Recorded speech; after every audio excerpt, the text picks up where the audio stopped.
เรารักเพื่อนรักเพลงได้นำทุกท่านมาล่องเรือเที่ยวทะเลแหวกที่ขลุงทุกท่านมีความสนุกสนานมากยกมือหน่อยชี้หน่อยนายปรากฏว่าพี่ชานของเราลืมโทรศัพท์ไว้ในรถ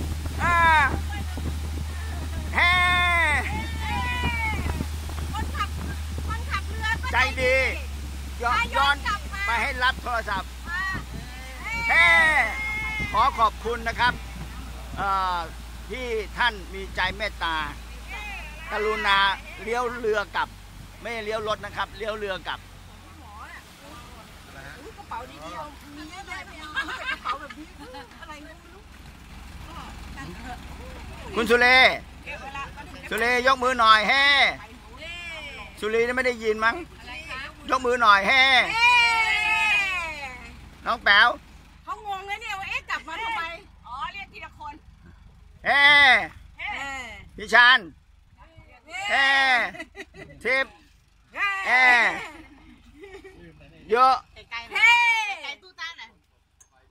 ตูตา